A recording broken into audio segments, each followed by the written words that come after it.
Hi guys, welcome to my new cooking blog. আজকে আমি রান্না করছি, একটু রান্না করার চেষ্টা করছি বিরিয়ানি।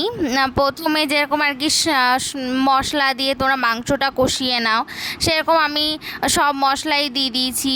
পেঁয়াজ কুচি, তারপর যে সব বাটাগুলো আর কি দিয়ে থাকো, জিরে বাটা, রসুন বাটা, আদা বাটা, তারপর টমেটো কুচি। তারপর দেখতেই পাচ্ছ আজকে বিরিয়ানি করব, এই জন্য একটু মাংসের পিসগুলো বড় বড় আনতে বলেছি বাজার থেকে। তো তারপর আমার মনে হলো একটু মশলা লাগবে, তারপর আমি দিয়ে দিলাম, তোমাদের না লাগলে তোমরা দেবে না। তারপর আমি সব, আর আজকে একটু লেগ পিসগুলো বেশি, বুঝতেই পারছো বিরিয়ানি রান্না করব। তো শুধু হলুদ দেবে না, বাকি সব কিছু যেরকম আমি এখানে দিয়ে দেবো, নুন দিয়ে দেবো, তারপর টক দই দিয়ে দেব, দিয়ে সব কিছু দিয়ে ভালো করে মাংসটা কষিয়ে নেব।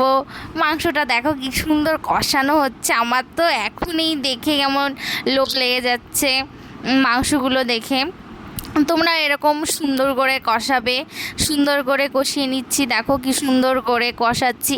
জানি না আজকের ভিডিওটা তোমাদের ভালো লাগবে কি না, প্রথমবারের জন্য করছি তো, ফার্স্ট করছি, পরে হয়তো আরও ভালো হবে। তোমরা পাশে থাকলে অবভিয়াসলি আরও সুন্দর সুন্দর নতুন রান্না তোমাদের সামনে নিয়ে আসবো, নতুন কিছু ট্রাই করব তোমাদের জন্য। এই যে দেখতেই পাচ্ছ আজকে বিরিয়ানিটা রান্না করছি, কি সুন্দর হয়েছে, দেখো কি সুন্দর জাল উঠছে, আমার তো মানে কি বলবো, ধৈর্যই হচ্ছে না। তোমরা এরকম রান্নাটা মাংসটা কষিয়ে নেবে। তারপর এই যে যেরকম এই চালটা, তারপরে চালটা কিন্তু 1 ঘন্টা ভিজিয়ে রাখবে, নাহলে কিন্তু ভালো হবে না বিরিয়ানিটা। তো তারপর আমি জল দিয়ে দিয়েছি হাঁড়িতে, তার মধ্যে জলের মধ্যে তেজপাতা, দারচিনি, লবঙ্গ সব কিছু দিয়ে দিয়েছিলাম। তারপর জলটা ফুটবে, তার মধ্যে চাল তারপরে যে দিয়ে দিচ্ছি, আস্তে আস্তে দিচ্ছি দেখো। তারপর 80% যখন সিদ্ধ হয়ে যাবে তখন নামিয়ে নেবে। তারপর আমি আজকে একটু লেগ পিসগুলো বেশি, তো এই কারণে ভাতের মানে 1 লেয়ারই দিয়ে দেবো, মানে 1 লেয়ারেই সব মাংসগুলো দিয়ে দেবো। তো আমি ভাত দিয়ে দিয়েছি, তার উপরে যে দিয়ে দিয়েছি তোমার ঘি দিয়ে, যে বিরিয়ানি মশলা গরম করে রেখেছিলাম সেটা দিয়ে দিলাম। তারপর কেওড়া জল, তারপর মিঠা আতর, তারপর তোমার বলে গোলাপ জল, এইগুলো সব আমি মিক্স করে রেখেছিলাম। তারপর বেরেস্তা, সব কিছু দিয়ে দিয়েছি। তার উপরে যে দেখো সব মাংস আস্তে আস্তে এক একটা করে দেবে, একেবারে ঢেলে দেবে না, তাহলে ভেঙে যাবে। এক একটা করে দেবে, পাতিয়ে পাতিয়ে সুন্দর করে এক একটা করে দেবে, যাতে ভেঙে না যায় মাংসগুলো। তো এই দেখো আস্তে আস্তে করে দিয়ে দিচ্ছি, তোমরাও আস্তে আস্তে করে দেবে, তাড়া নেবে না। রান্না একটু মানে রান্না করতে আমি ভালোবাসি, বুঝতেই পারছো, এই জন্য আমি প্রথমবার করছি।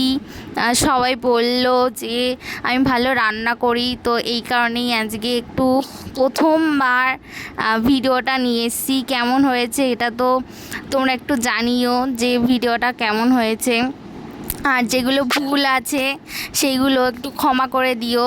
আর তোমরা পাশে থেকো, যাতে আমি আরও নতুন নতুন রান্না তোমাদের সামনে নিয়ে আসতে পারি। আরও দেখো সব আমি ভাত দিয়ে দিলাম, ভাত যা আমার কাছে আর কি বাকি ছিল ভাতগুলো সব দিয়ে দিলাম। আর মাংস যেটুকুনি আর কি ঝোল বাকি ছিল, মানে সেইগুলো আর কি মশলাগুলো সব উপর দিয়ে দেবে, তাহলে একটু কী হয় বলো তো, একটু ভালো হয়। এই যে ভাতগুলো দিয়ে দিলাম, সব কিছু ভাত দিয়ে দিলাম, তারপর নুন দিলাম, চিনি দিলাম, তারপর বেরেস্তা দিলাম আবার, তারপর আবার সেই মশলাটা দিয়ে দিলাম যেটা আমি রেখেছিলাম ঘি দিয়ে আর বিরিয়ানি মশলা দিয়ে ভেজে, সেটা দিয়ে দিলাম। সব দিয়ে এখন দেখো ঢেকে টেকে দিয়েছি আমি আটা দিয়ে। 30 মিনিট রেখে দিয়েছিলাম আমি, লো ফ্লেমে রাখবে, ঠিক আছে, দমে লো ফ্লেমে রাখবে 30 মিনিট। আটা দিয়ে ভালো করে মুখটা আটকে দেবে। তারপরে এই যে দেখো কি সুন্দর হয়ে গেছে বিরিয়ানিটা, আমার তো দেখে সেই সুন্দর লাগছে। সবাই বলছে, আমার ছেলেমেয়ে বলছে খুব সুন্দর হয়েছে, দেখো ঢেলে নিয়েছি, কি সুন্দর লাগছে দেখতে।